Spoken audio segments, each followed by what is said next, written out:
Abençoados com todas as sortes de bênçãos, bem-vindos a mais uma live. Estamos felizes, os resultados têm sido promissórios. Embora nós não estejamos preocupados com o resultado e sim com o processo, nós temos visto vários testemunhos da transformação, do resgate sobrenatural que esta palavra tem feito, produzido na mente dos eleitos. Temos também dito que é muito importante você entender que nós não pregamos uma graça libertina. Não é para sair do sistema doutrinal e se entregar à lascívia, à impureza. Não é isto. Você deve perfeitamente entender que saindo desse sistema religioso fraudulento, você deve permanecer no temor a Deus. Pedi minha esposa para abrir a porta ali do ar-condicionado, por favor. Bom, antes de nós entrarmos no nosso assunto, eu quero desde já dizer a você que amanhã, quinta-feira, nós temos uma maratona em graça. 5h20 da manhã, nós teremos a manhã de confissão de fé. Às 8 horas da manhã, eu e a minha esposa estaremos no Graça Sem Retoque. Às 11h45, nós teremos mais um testemunho impactante. E às 20 horas, nós temos uma palavra maravilhosa da parte do Pai. Aguarde, teremos um assunto instigante. Você vai crescer na graça e no conhecimento. Aliás, este é o principal intuito deste canal. Não colocar as minhas opiniões sem que eu comprove com veracidade o que é certo e o que é errado. Este não é um canal de opinião própria. Este não é um canal daquilo que eu acho, daquilo que eu concordo ou não, porque senão eu posso julgar o caráter de alguém sem conhecê-lo. Não concordar é uma coisa, provar que é errado é outra. Nós não concordamos com a doutrina que o sistema religioso impõe. Nós provamos por meio do Evangelho que não deve ser assim. Este é o intuito deste canal. Não trazer confusão, não dividir o povo, não entrar em contenda e disputa pessoal, mas esclarecer, assim como o povo de Bereia, esclarecer por meio do Evangelho que as coisas devem ser de fato assim. Bem, o tema da nossa mensagem hoje é a segunda reencarnação de Jesus. Eu vou repetir esse tema que eu já vou colocar para aparecer aí na tela. A segunda reencarnação de Jesus. Vamos primeiro ler um texto de onde vai partir este entendimento para que você entenda o que eu quero dizer com isto. Nosso texto base está em Apocalipse, capítulo 1, versículo de número 7. Deixa eu colocar aqui. Eis que vem com as nuvens. Que vem, está próximo, não virá, num futuro incerto. Eis que vem com as nuvens, e todo olho o verá, até quanto o transpassaram. E todas as tribos da terra, as 12 tribos de Israel, se lamentarão sobre ele. Certamente, disse João na ilha de Patmos. Amém. Já discorremos sobre este texto, já falamos versículo por versículo, mostramos perfeitamente que quem transpassou foi os soldados romanos, então eles estavam incluindo nesta visão. Dizemos também que os soldados romanos não podem ressuscitar, ter carne de novo para ver este evento. Na verdade, a terra já comeu aqueles corpos, os bichos já comeram, não existe mais. Então eles não vão voltar à forma física para ver este evento, como a igreja evangélica tradicional acredita. Depois ele diz que todas as tribos da terra se lamentarão. Fazia referência às tribos de Israel. Pois bem, o sistema religioso doutrinal acredita piamente em que a volta de Jesus, dado com esta passagem referida, será corpórea, será uma vinda física. Pare e pense. Se o sistema religioso acredita que a vinda de Jesus é uma vinda física, corpórea, nesse caso, Jesus teria que reencarnar de novo. Deixa eu explicar. Por quê? Jesus encarnou a primeira vez, o Espírito se fez carne, ele encarnou a primeira vez no ventre de Maria. Vamos considerar que quando ele ressuscita, ele volta à matéria novamente. Ele não volta no espírito, ele volta na matéria. Ele se materializou novamente. Fez isso por causa da incredulidade dos judeus. E então ele é assunto aos céus. Se a igreja acredita que ele vai voltar de forma física, significa que a igreja acredita que ele vai reencarnar uma segunda vez. O espírito dele vai voltar à carne de novo. Por quê? Olha o que diz 2 de Coríntios 3,17. Leia comigo. Ora, o Senhor é o Espírito. Note, o Senhor não será o Espírito. Então Paulo diz que o Senhor, o Messias, o Cristo, é o Espírito.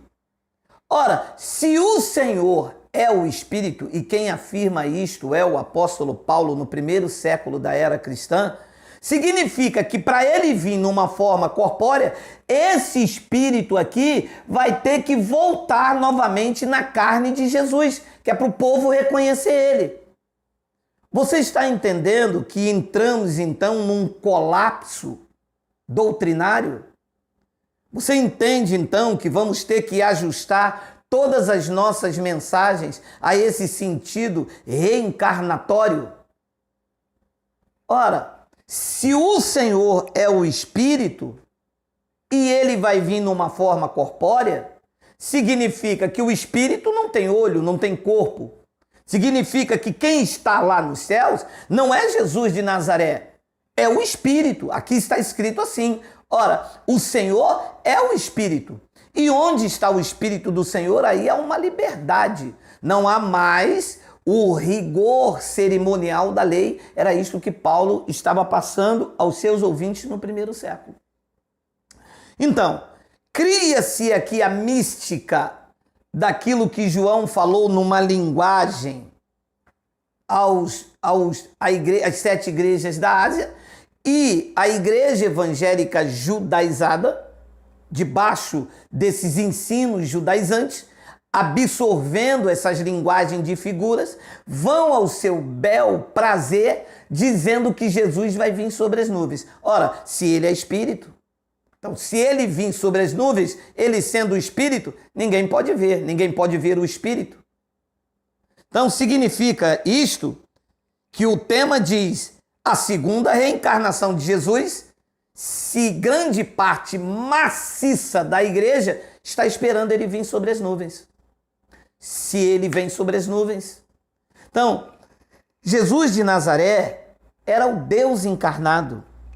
Deus se fez carne no ventre de Maria e era conhecido, segundo o escritor, como Emanuel, era Deus conosco. Deus habitou entre o povo na forma de Jesus de Nazaré. O Deus Espírito se fez carne. Olha o que diz Isaías, capítulo de número 9, versículo de número 6. Porque um menino nos nasceu, um filho se nos deu. Olha o verbo, um filho se nos deu. Ele se deu como filho. Diz que o governo, o principado, está sobre os seus ombros e o seu nome será Maravilhoso, Conselheiro, Deus Forte, Pai da Eternidade, príncipe da paz. Era Deus mesmo. Deus se dando como um filho. Então, esta primeira manifestação era o Deus invisível se tornando visível. Era o Deus invisível tendo uma imagem. Era Deus encarnado. Se a igreja diz que ele vai voltar e ele é o Espírito, significa então que ele terá uma segunda reencarnação. Repito, isto aqui seria um colapso doutrinário. Deus já se encarnou a primeira vez. E por causa desta natureza, ele foi ferido, perseguido, passou pela via crucis, foi diante, sendo governador, o principado sobre os seus ombros, ele foi diante de Pilatos, um rei humano. Aquele que amava estava sendo odiado, aquele que curava estava sendo ferido, aquele que era o dono da vida estava sendo morto. E a igreja acha que ele ainda vai ter uma forma corpórea. Ora, mas ele já fez isso no ventre de Maria. Um filho se nos deu. Paulo diz algo interessante em Colossenses capítulo 1, versículo 13. Eu vou ler alguns versículos. Preste bastante atenção nessa fala. Ele nos libertou do império das trevas e nos transportou para o reino do Filho do seu amor.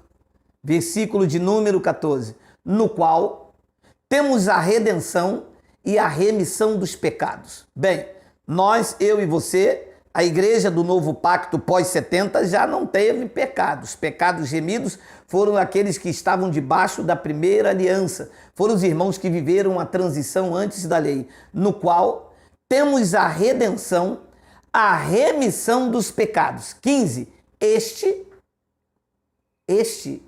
ele está falando do Cristo, está falando de Jesus, é a imagem do Deus invisível, o primogênito de toda a criação. Então, Jesus tinha na sua manifestação, ele era a imagem do Deus invisível. O Deus invisível teve uma imagem quando ele tomou a forma corpórea de Jesus de Nazaré. Então, essa foi a sua primeira encarnação. O Espírito encarnou, teve a manifestação de carne. Agora, ele morreu, ressuscitou, foi assunto aos céus. A igreja acredita que esta manifestação está de carne e osso lá nos céus. Mas no céu não entra carne nem sangue. Ora, se no céu não entra carne nem sangue, e Paulo disse em 2 de Coríntios 3,17 que o Senhor é o Espírito, ele não tem forma humana. Ora, se ele não tem forma humana e a igreja espera ele voltar nas nuvens, significa que a igreja acredita, por meio disso que eu estou colocando, que ele, antes de vir, tem que assumir uma forma corpórea. Então ele terá uma segunda reencarnação, repito, já sendo prolixo. Então enfrentaremos um colapso doutrinário. Bom, a vinda de Jesus não tratou de uma manifestação física corpórea, mas era uma linguagem, vir sobre as nuvens, e já falamos num vídeo específico, vir sobre as nuvens era uma linguagem figurada, era uma linguagem entendida pelos judeus, como ele viria em juízo. João, quando usou esta linguagem há 2000 anos atrás, ou 1900 e poucos anos atrás, ele estava falando com quem entendia deste termo, com quem entendia desta linguagem. Na ilha de Patmos, João estava escrevendo aquilo, pelo menos foi o que ele disse, que ele enviaria todos aqueles escritos às igrejas que estavam na Ásia. Eles entendiam esta linguagem, assim como os demais judeus entendiam também. Vir sobre as nuvens não tem nada a ver com uma manifestação física, corpórea. Não quer dizer que o Cristo ressuscitado vai se vestir de novo do véu chamado Jesus de Nazaré para poder vir sobre as nuvens e a igreja esperando. Até porque aqui há ninguém, disse Paulo aos Coríntios, eles deveriam conhecer segundo a carne. E se nós conhecêssemos alguém segundo a carne, a ele já não conheceríamos assim. A igreja de Cristo não está esperando a manifestação de novo de Jesus de Nazaré. Esta manifestação já se encerrou. Nós servimos agora a Deus mesmo em nós. Então, olha, o que significava para os judeus vir em juízo, você que ainda não viu essa mensagem. Isaías, capítulo 19, versículo de número 1, eu acho que só o versículo 1 já basta. Sentença contra o Egito.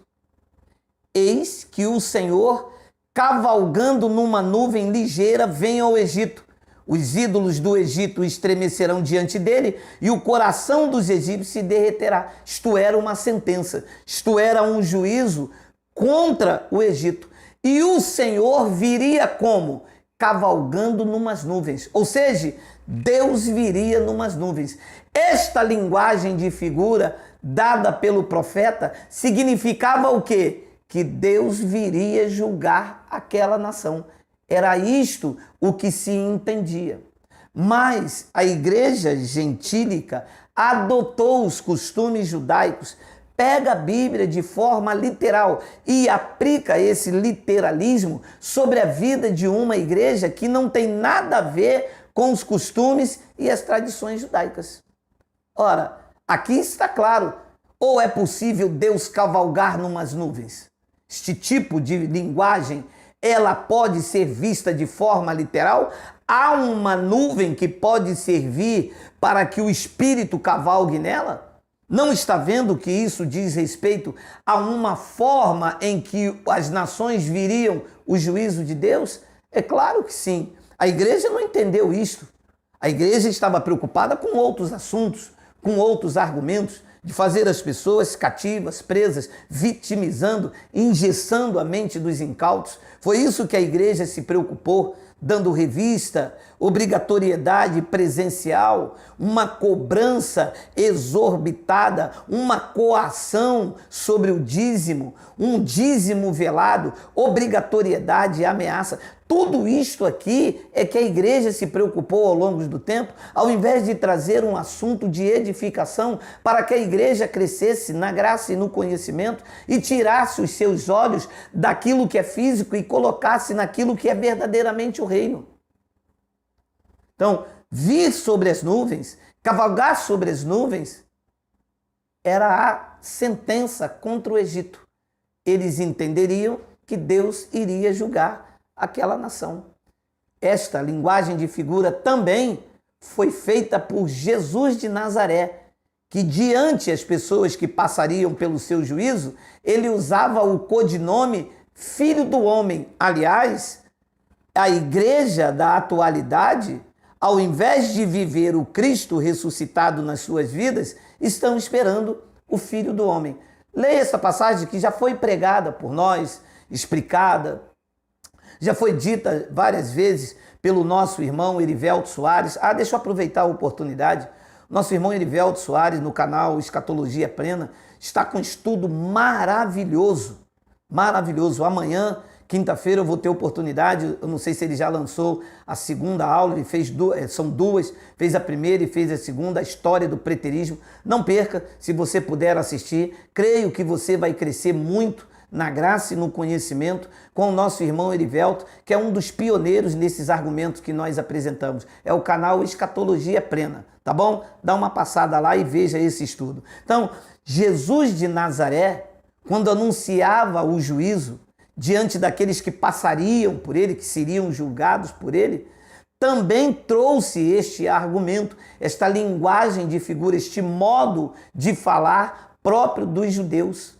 Ele usava o codinome Filho do Homem, que a igreja está aguardando. Então, olha o que diz Mateus, capítulo de número 26, versículo de número 62. Olha aí. E levantando-se o sumo sacerdote, Mateus, capítulo de número 26, versículo de número 62. E levantando-se o sumo sacerdote, perguntou a Jesus: nada responde ao que estes dispõem contra ti? Versículo 63. Jesus, porém, guardou silêncio, e o sumo sacerdote lhe disse: eu te conjuro-te pelo Deus vivo, que nos diga se tu és o Cristo, o Filho de Deus. A conversa está rolando entre o sumo sacerdote, Jesus de Nazaré, e algumas pessoas que estão acompanhando aí esse interrogatório. Leia o versículo 64. Respondeu-lhe Jesus: tu disseste, entretanto, eu vos declaro, está o sumo sacerdote e mais alguém ali, que desde agora vereis o Filho do Homem, é um codinome usado, que ele usava, como Jesus de Nazaré usava este codinome, Filho do Homem, que desde agora vereis o Filho do Homem assentado à direita do Todo-Poderoso e vindo sobre as nuvens do céu.